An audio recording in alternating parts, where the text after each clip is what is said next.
You're listening to Monday Matters, a Principal Matters podcast production. Hi, friends. This is Will Parker, host of Principal Matters, the School Leaders Podcast, where we bring you inspiring, innovative, and imaginative ideas for your own school leadership. And for this Monday Matters episode, I'm back with my special guest, my co-host, Dr. Jen Schwanke. And we're in summer, Jen. Oh my gosh, can you believe it? I know. And it's going so fast. I woke up a little dismayed this morning when I looked at the calendar and thought, man, what's happening to summer? I know. And I'm just going to put you on the spot because you've been on some pretty amazing trips. And can you tell us a little bit about where you took your family? Yes, we splurged. So my oldest graduated and we told him, your gift is a trip. Well, that conversation had several iterations, but it ended up in Alaska. This has been something I've wanted to do forever. And it was the kind of thing where your eyes feel a little drunk looking at all the incredible scenery. It was an amazing trip. And then actually when this show will air, I will be in San Antonio, all over the place. So apologies in advance for that, but I'll be learning stage. I'll be doing some panels. I'll moderate a panel, and I've got 2 sessions that I'll do. So, it's one of those things. I think don't turn your head too fast, or I'll be there. Oh, Jen, I'm so proud of your work, and I'm also so glad you guys took time to just go soak in family time in a beautiful place. And of course, I got to see some photos. Right. And you expressed that you experienced the hardest hike of your life, but oh my goodness. Yeah, I can't. I mean, this is not a hiking podcast, but it was one of those things where the app said it was hard. And I thought, well, that app can't be right. It's probably hard for other people, not me. And about 2/3 of the way up the mountain, when one of us was crying, one of us had fallen, one of us was soaked, and one of us was happy, soaked by snow, by the way. I thought, well, a hiking app is actually probably accurate. But we did make it to the top in Skagway of Upper Dewey Lake. I'll never probably hike that hard of a hike again, but it was worth it. But you know what? You mentioned this, Will, and I think this refers to anyone with family and friends. People said, oh, is it beautiful? And I said, oh, yes, it was. But the best part was being surrounded by my people, 3 meals a day. We sat down and we were just together. So, that's what filled my cup. It was, the glaciers were gorgeous, but it was, 3 meals a day we were together, and that was wonderful. That's what it's all about, Jen. And, now that I have adult children, it's harder to get them all together. We've got a weekend planned together, but by the time this recording comes out, Missy and I will have taken our youngest, Jack, who's the available one, right, for a week in Colorado, and we're going to do some of the same things, just hike and be together. Yep. And I'm so excited about it. Well, just so Principal Matters listeners know that we don't only ramble on this show and just catch up with our lives. We've been going through a series of content based on my new book, Whose Permission Are You Waiting For? An Educator's Guide to Doing What You Love. And I have a chapter on masterminds. And instead of talking about the chapter, Jen, what I'm going to do right now is just transition over to a recording.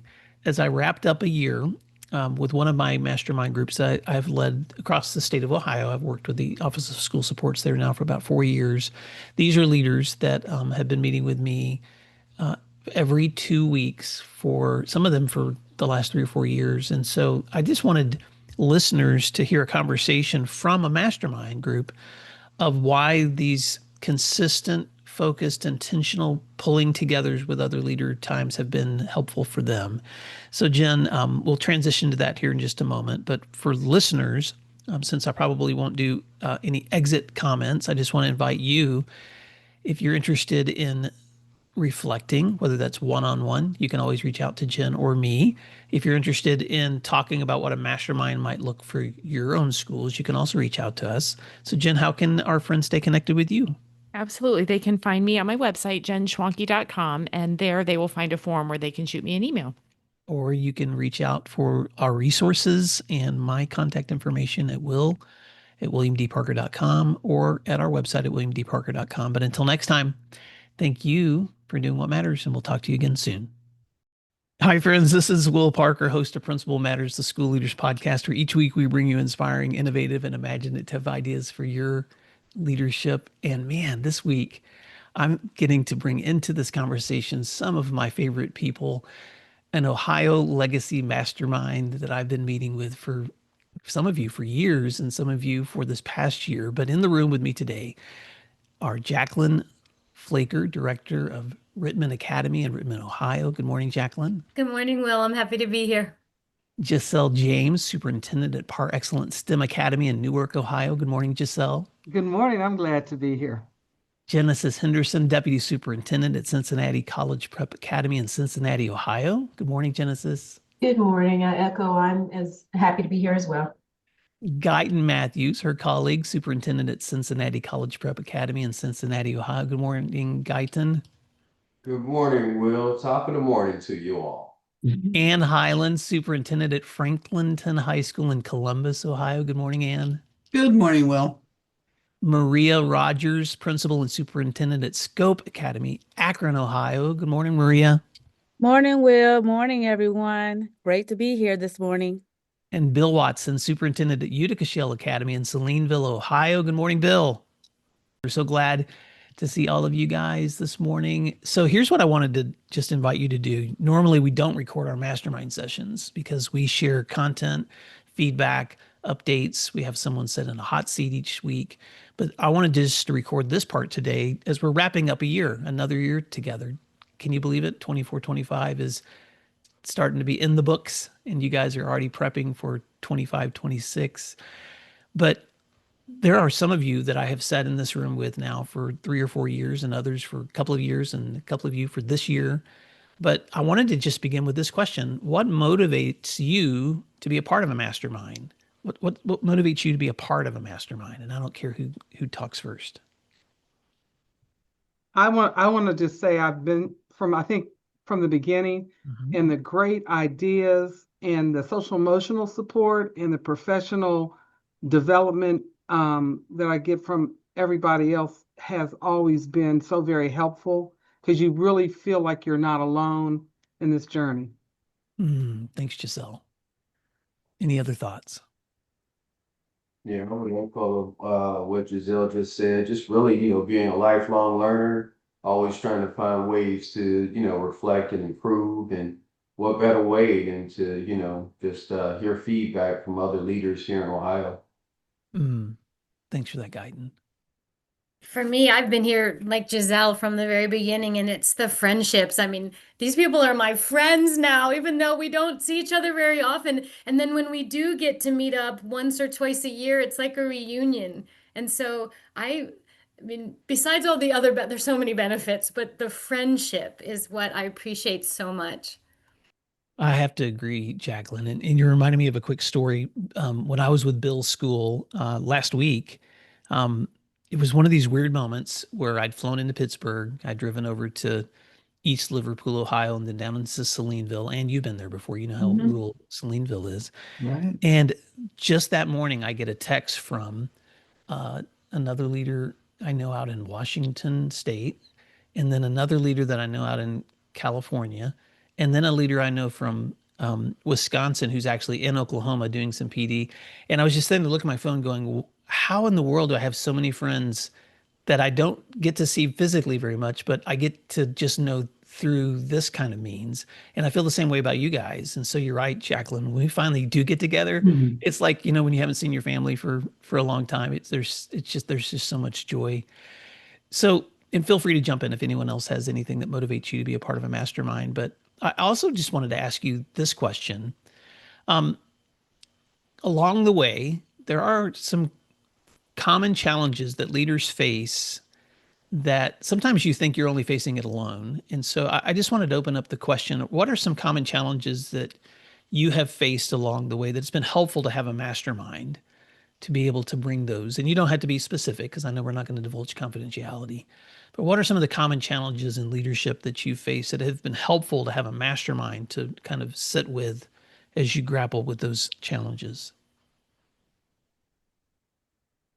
I would say it's been helpful to hear other perspectives, on just retention, teacher retention, recruitment, and, how everyone tackles, some of the issues that we all face, closing academic gaps. We've had conversations around that, and then just dealing with leadership change and sometimes turnover as well. all that's been helpful to just hear.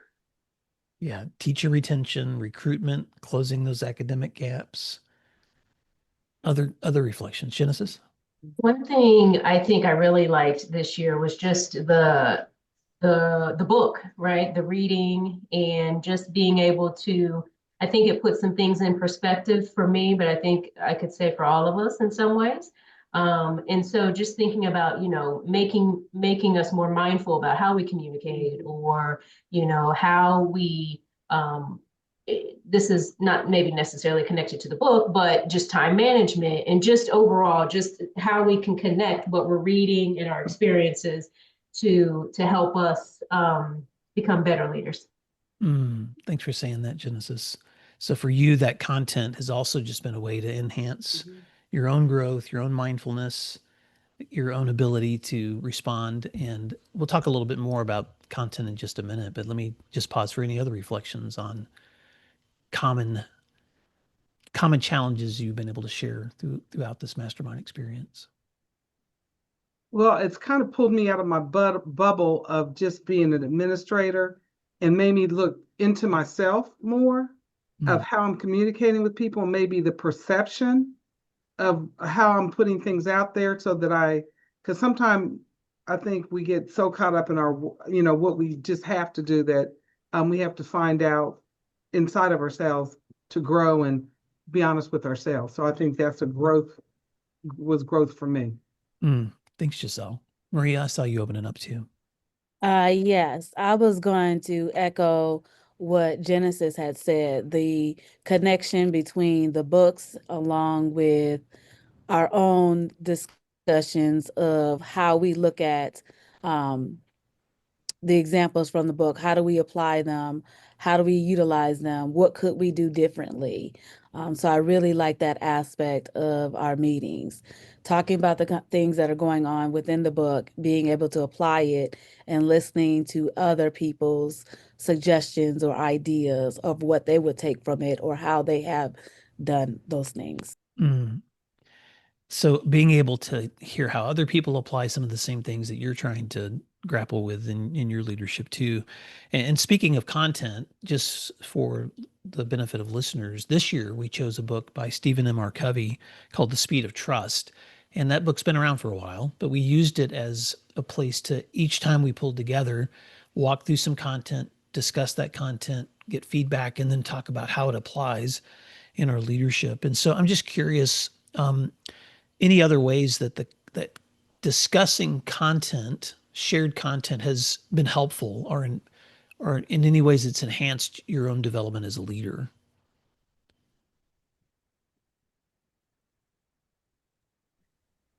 This is Jacqueline from Whitman Academy. I love, well, I'm an English teacher and a librarian before I'm a director. So, and I love a good book study. And it's just the rich conversation. I get so much more out of any book when I am discussing it with the, people that I respect so much. So I'm always up for a book study. The other thing, well, that I was thinking, this is a little off of that, but that I'm not sure if you even know how much um, I appreciated it and how much benefit I get, is the accountability of coming here. And there's two parts to that. Just showing up for everyone. I feel accountable to be there because we help each other. And when it's my turn on the hot seat, I get so much from the help and the feedback that I get, and I want to be there for other people. But then also, you always have us at the end do a self-reflection on how we're doing.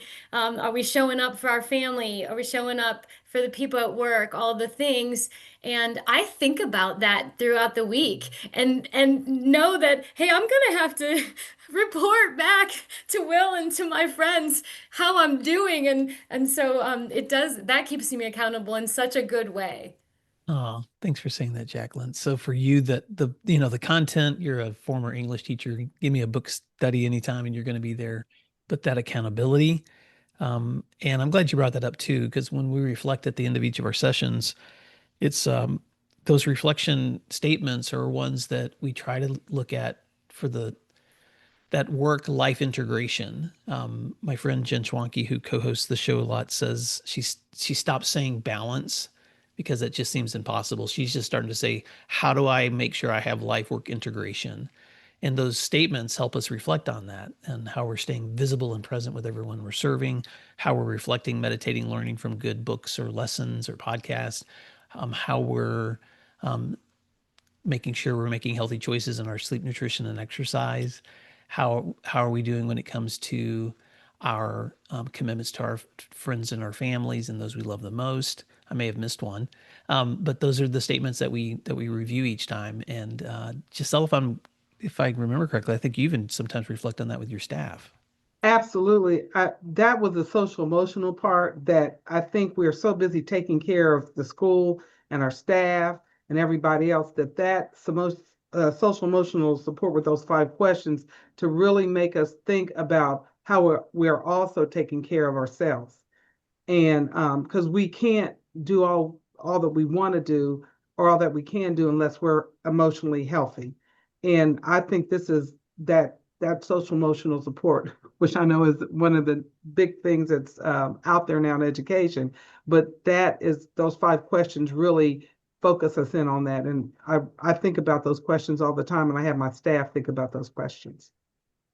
Thanks for that, Giselle. Mm-hmm. Well, I've had the honor and the privilege through the Ohio Office of School Supports to connect with you guys, and it started just for a little history in 2020 when the office reached out to ask me if I would be available to start doing some potential leadership development or PD with some principals across the state of Ohio. At that time, we scheduled Will to come in person and do some work in Columbus through the office there. And I came in one time and met with some leaders, and then COVID hit. And so we pushed pause. And then after about 3 months later, we decided, well, let's try to do it through a Zoom option. And so that was the Grow Academy that some of you have sat through. And then we decided, well, how do we keep leaders together after they've walked through that process? And so we decided that let's invite them into these mastermind options. And this group I call my legacy group because some of you guys have been with me ever since then. And others of you have stepped into this group over the last couple of years. And so I'm pretty sure you guys are my longest running mastermind that I have going. And I have groups in other states as well. What reasons would you give someone to consider if they had an opportunity, whether it's in a group like ours, and we're not the only ones that do these kinds of pull togethers for collaboration. There's sometimes these are offered through state associations, national associations, other education agencies. But what reason would you give someone to consider joining a mastermind? I'll be the first person to tell somebody to join. And I always say, find your people, because you always say the smartest person in the room is the room.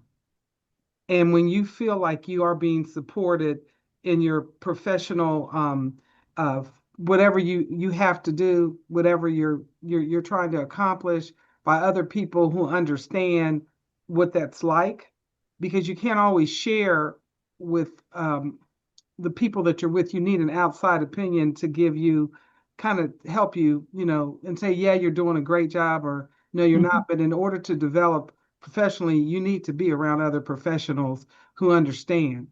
And all the great information I get from everybody is really just priceless, because that's my biggest one, just knowing, kind of strengthening your own ability, believing that what you're doing is right, and other people who can also support you in that. Mm-hmm. What a great reminder, Giselle. Genesis? I think just piggybacking off of what Giselle said, and I was going to say this in regard to the curriculum, not the curriculum, the content, but I think that this is applicable as well to this question. It's not the content of the book and just our conversations. It helps to ground you and remind you that it's not rocket science. It's not as difficult as we make it in our heads sometimes. In having the conversations with your peers helps you to realize like, okay, I may have made a mountain out of a molehill. So just helping to keep yourself grounded from a perspective as far as when it comes to problem solving or just dealing with different issues, I think is just helpful to help get you out of that worry rut. So I've heard you guys say a couple of things. One, Giselle, the smartest person in the room is the room.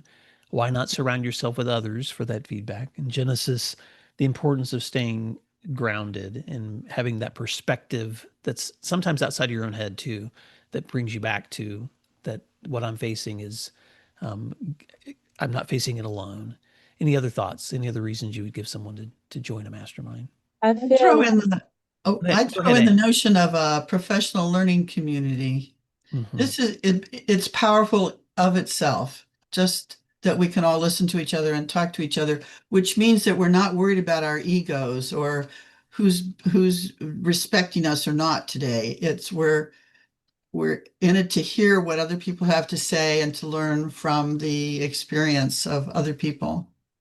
Well, and Anne, something I appreciate about you, because you've done this work for a long time, and yet here you are showing up to continue to learn, but also you're not afraid to bring to the group those things that, hey, this is an immediate challenge that I'm working on that may not just be unique to me. Who else is experiencing this? And you guys have sometimes collaborated offline whenever we've gotten out of meetings to be able to figure out like, okay, what can we address together? Or what resources can we share as we move forward too? Any other thoughts on why you would encourage someone to join a mastermind? I was gonna say join it because it allows you to enhance and develop our craft as leaders, right?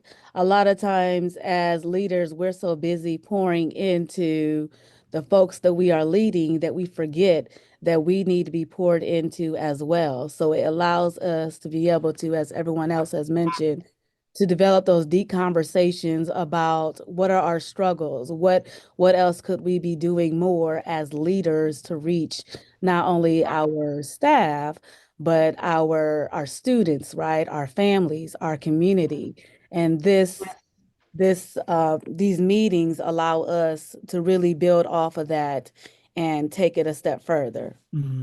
Thanks for that, Maria. Bill, I saw you opening up your mic. Welcome back. Oh, sorry about that. Internet's a little spicy today, but to kind of echo on what Maria said, um, you know, we get to create a library of problem solving. So, all of us are different types of people, but when I get to hear Anne and how she would handle a problem versus Guyton and everyone else, it really helps me grow. And then when I have similar problems, maybe I don't have them that day, but when they do come, I can be like, well, okay, yeah, so this is what, one of my colleagues faced, and this is how, we talked it over, and it really kind of builds you know, a network, but it also just builds me on different ways to handle things. And, I think that that's really the biggest benefit. I love that. Well, let me pause here. Jacqueline, I saw you opening your mic, so feel free. Well, I'm just gonna get real. Let me be honest and real, because I know you guys won't judge me. But the other benefit is that it's easy. You do it all. I mean, it's not the conversation, but you set up the meeting, the times, you send the invites. We are so used to having to do everything, and when we think, when I think about me personally, how much, it's so important when you're maintaining relationships, friendships, to put that time in, but how hard is it to always be the one to reach out and set the times and try to make it happen? But a group like this, we just show up and the agenda's set and we get to participate and we get all the benefits out of it, but it's not something else that we have to schedule and design and do all the work for. We get all the benefits, but we don't have to. You do it all, Will. Oh my gosh. Thanks for saying that, Jacqueline, because sometimes no, that was really helpful for me to hear you say that, because in this work, I consider it a privilege and a responsibility to put together the agenda and keep it on the calendar and send you guys notes and think ahead of time and do my reading and all that thing. But I don't think I've thought of that for a while, that it's not very often you get to show up and just receive or participate, because you're usually in charge. You're the one that's scheduling something or pushing something out or having to run the meeting. And so thank you for reminding me that what a benefit it is to be able to sit in a room with peers and just be a part of that conversation and not have to be in charge or have to make all the decisions. So I have forgotten that perspective is important, Jacqueline. Well, as we wrap, go ahead. I just want to say I thank you, Will. I am very grateful that you do have things ready to go for us, and we just literally have to show up, because most of the time when we have these meetings, there's so many other things that are demanding through the school year that there's times I've even forgotten it's Monday because I've been here all day Sunday. Mm-hmm.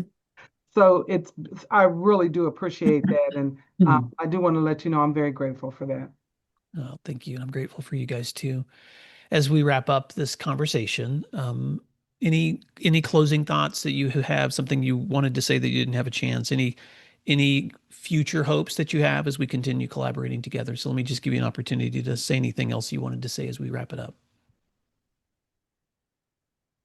Let's do more of it. Yeah, more. More of it. The focus on the book reading is very useful, but I also appreciated the addition of the put somebody on the hot seat. So it's down close and personal after the reading of, what do other people say? But this down close and personal part is also very important. I'm glad you said that, Anne. And when we finish our recording today, we'll be having that conversation. Guyton, go ahead. You had a comment too. Yeah, I was just going to say too, I think it's part of our responsibility too as leaders to kind of share craft knowledge. And this is like a great way to be able to do that. And, sometimes, because we've had so many experiences, sometimes, we have to pick and choose when we want to share. You don't want to step on anybody's toes or anything like that. And in an environment like this, I think it's just, we're open. I mean, it's open environment for us to be able to share and, kind of learn from each other, like we said, without, offending anybody. I think I really enjoyed that. Thanks, Guyton. Well, as we wrap up, I just want to say thank you to Jacqueline Flaker, Giselle James, Genesis Henderson, Ann Highland, Guyton Matthews, Maria Rogers, Bill Watson, Natalia Akunzi, who's not here today, but she's just such a wonderful part of this conversation too each week, because you guys, you really are legacy leaders. You're building legacy in the work that you do. You've contributed not just to the growth of your own school communities, but really to the growth of each other's school communities. So thank you for your shared leadership. Thank you for doing what matters. And Principal Matters listeners, if you want to connect with any of these leaders, I'm going to put their names and school information in the show notes. And so you can always look them up and reach out and collaborate as well. So until next time, thanks for doing what matters. Thank you for listening to today's episode of Principal Matters, the School Leaders Podcast. If you enjoyed the show, would you take a moment and like, share, subscribe, or leave us a review? In fact, if you share it out with a friend, even more people can become a part of these conversations. Sign up for our newsletter at williamdparker.com for even more free resources. And don't forget to check out our website to learn more about our books, professional development offerings, Grow Academies, Masterminds, executive coaching, and keynote presentations. Wow, let's keep learning together. And thank you for doing what matters. Monday Matters.